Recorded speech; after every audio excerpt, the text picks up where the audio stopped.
प्रिय विद्यार्थियों, इस वीडियो में हम कक्षा 9वीं के पाठ सांवले सपनों की याद के अभ्यासमंदी प्रश्नोत्तर करेंगे।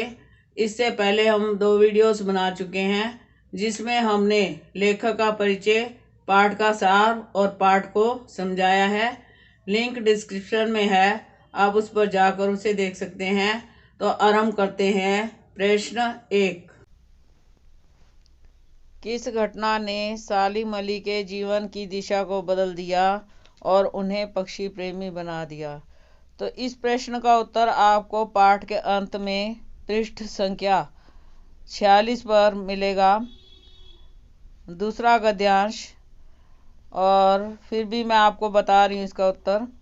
सालिम अली को पक्षी प्रेमी बनाने में सबसे बड़ा हाथ उस घटना का है जब बचपन के दिनों में उनकी एयर गन से नीलकंठ की एक गौरैया घायल होकर जमीन पर गिरी।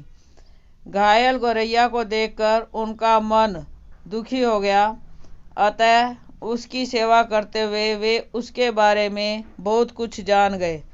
आगे चलकर उसी गौरैया ने सारी जिंदगी सालिम अली को खोज के नए नए रास्ते दिखाए और उन्हें पक्षी वैज्ञानिक बना दिया। प्रश्न नंबर 2। सालिम अली ने पूर्व प्रधानमंत्री के सामने पर्यावरण से संबंधित किन संभावित खतरों का चित्र खींचा होगा कि जिससे उनकी आंखें नम हो गई थी? इसका उत्तर आपको पृष्ठ संख्या 45 पंक्ति 3 से मिलेगा, पूरा गद्यांश आएगा। सालिम अली ने उस समय के प्रधानमंत्री चौधरी चरण सिंह से केरल की साइलेंट वैली को रेगिस्तानी हवा के झोंकों से बचाने का अनुरोध किया था। सालिम अली ने इन रेगिस्तानी हवाओं के बुरे प्रभावों के विषय में बताया था कि किस तरह से यह गर्म हवा अनेक पक्षियों के जीवन को हानि पहुंचा रही है। प्रधानमंत्री गांव की मिट्टी पर पड़ने वाली पानी की बूंद का असर जान जाने वाले नेता थे, अतः उन्होंने सालिम अली द्वारा प्रस्तुत कुप्रभावों को गहराई से समझाया और उनकी आंखें नम हो गईं। लॉरेंस की पत्नी फ्रीडा ने ऐसा क्यों कहा होगा कि मेरी छत पर बैठने वाली गौरैया लॉरेंस के बारे में ढेर सारी बातें जानती है? इसका उत्तर आपको पृष्ठ संख्या 45 के अंतिम में और पृष्ठ संख्या 46 के आरंभ की 4 पंक्तियों में मिलेगा। तो इसका उत्तर सुनिए। सालिम अली और D.H. लॉरेंस दोनों प्रकृति और पक्षियों को अत्यंत प्यार करते थे। वे अपना अधिकांश समय अपने आसपास के पर्यावरण और पक्षियों की सूक्ष्म से सूक्ष्म अर्थात छोटी से छोटी गतिविधियों का निरीक्षण करते थे। अतः फ्रीडा ने ऐसा इसलिए कहा क्योंकि गौरैया तथा लॉरेंस इतने घुल मिल गए थे तथा एक दूसरे के बारे में इतनी जानकारी रखते थे जितना फ्रीडा भी नहीं जानती थी। गौरैया पर लॉरेंस ने गहन अध्ययन किया था और उसकी प्रत्येक गतिविधि से वे काफ़ी वाकिफ थे तथा स्वयं खुले विचारों के आदमी थे। उनके जीवन से संबंधित सभी पहलू हर किसी को मालूम थे, इसलिए फ्रीडा ने लॉरेंस के जीवन दर्शन, खुलेपन और सादेपन को सामने लाने के लिए ऐसा कहा होगा। प्रश्न नंबर 4। आशय स्पष्ट कीजिए। कै भाग? तो यहाँ पर पहला आशय है, वो लॉरेंस की तरह जिंदगी, नैसर्गिक जिंदगी का प्रतिरूप बन गए थे। तो यहाँ पर वो शब्द का प्रयोग सालिम अली के लिए प्रयोग किया गया है। तो इसका आशय होगा, अंग्रेजी साहित्यकार लॉरेंस को पर्यावरण से विशेष लगाव था। उन्होंने प्रकृति की ओर लौटने की बात कही थी। उनका जीवन प्रकृति के अत्यधिक नज़दीक था। इसी प्रकार सालिम अली ने भी अपना जीवन पक्षी, प्रकृति और पर्यावरण की रक्षा के विषय में और काम करने में लगा दिया था। अब दोनों की ही मौत हो चुकी है और दोनों ही इस प्रकृति का प्रतिरूप बन चुके हैं। ख भाग? कोई अपने जिस्म की हरारत और दिल की धड़कन देकर भी उसे लौटाना चाहे तो वह पक्षी अपने सपनों के गीत दोबारा कैसे गा सकेगा। यह पंक्ति आपको पाठ के आरंभ में मिली है और उसमें वो यह बताना चाहता है कि सालिम अली की मृत्यु हो चुकी है और मृत्यु के बाद कोई व्यक्ति फिर से जीवित इस संसार में नहीं आ सकता। तो इसके अर्थ में आप लिखेंगे, सालिम अली अनूठे पक्षी प्रेमी थे। लेखक ने उनकी तुलना ऐसे पक्षी से की है जो अपने जीवन की लंबी यात्रा कर मौत की गोद में जा बसा है। इस पक्षी अर्थात सालिम अली को दूसरों के शरीर की गर्मी और दिल की धड़कन देकर भी जीवित नहीं किया जा सकता। सालिम अली का सपना मौलिक था, किसी का दिया हुआ नहीं था। यह पक्षी किसी की धड़कनों से जिंदा नहीं हो सकता, अर्थात उनके सामने कोई अन्य पक्षी प्रेमी इस तरह नहीं उत्पन्न किया जा सकता। कहने का अभिप्राय यह है कि सालिम अली की मृत्यु हो चुकी है। अब कोई कितना भी उनसे प्रेम करता हो, अपने शरीर की गर्मी और दिल की धड़कन देकर उन्हें जीवित करना चाहता हो, तो भी वे फिर से जीवित नहीं हो सकते। गै भाग। सालिम अली प्रकृति की दुनिया में एक टापू बनने की बजाय अथाह सागर बनकर उभरे थे।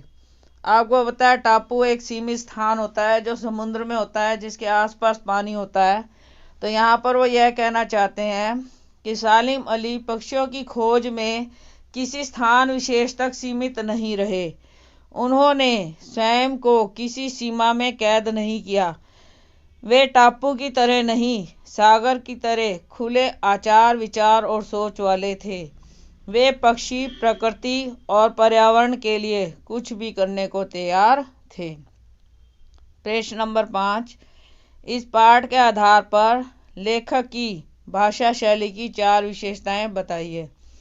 तो इसके उत्तर में आप लिखेंगे कि पाठ के आधार पर लेखक की भाषा शैली की निम्नलिखित विशेषताएं देखने को मिलती हैं।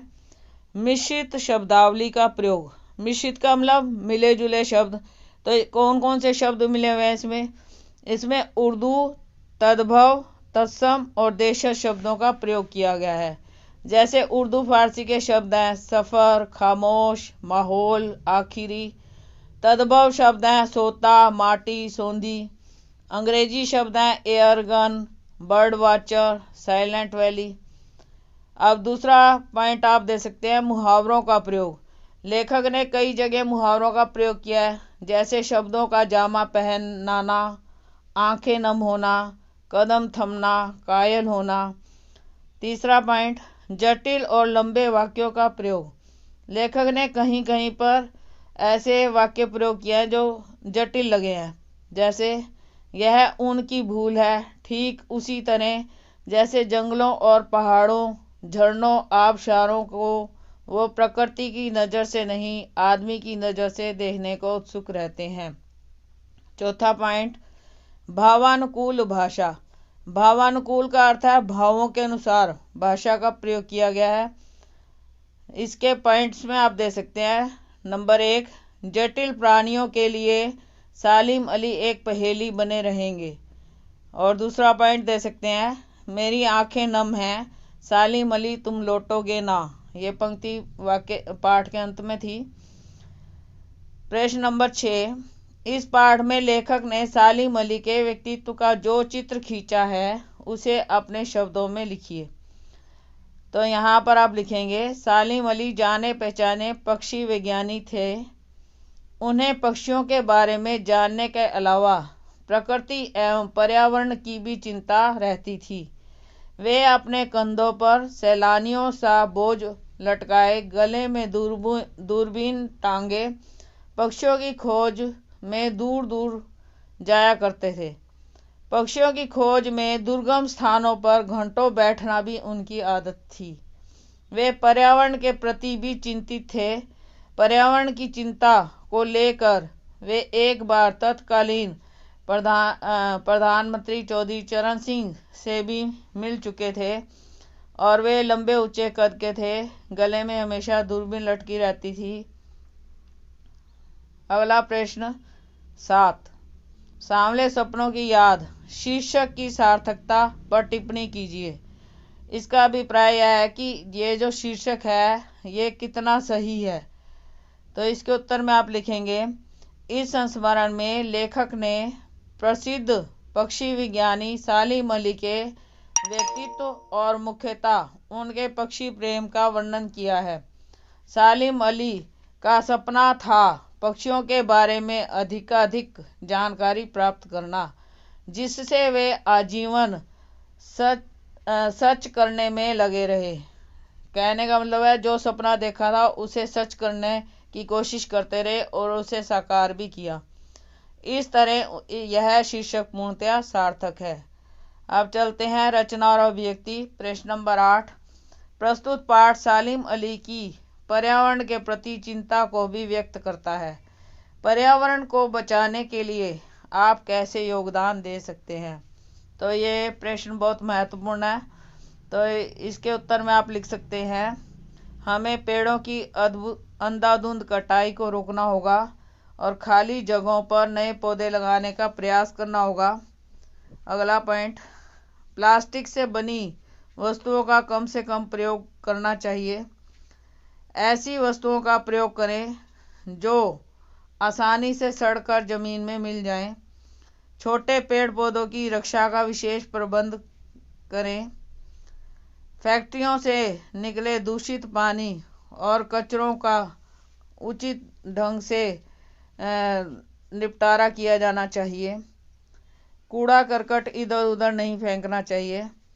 तो इस तरह से कुछ बातें ध्यान में रखकर हम पर्यावरण को सुरक्षित कर सकते हैं।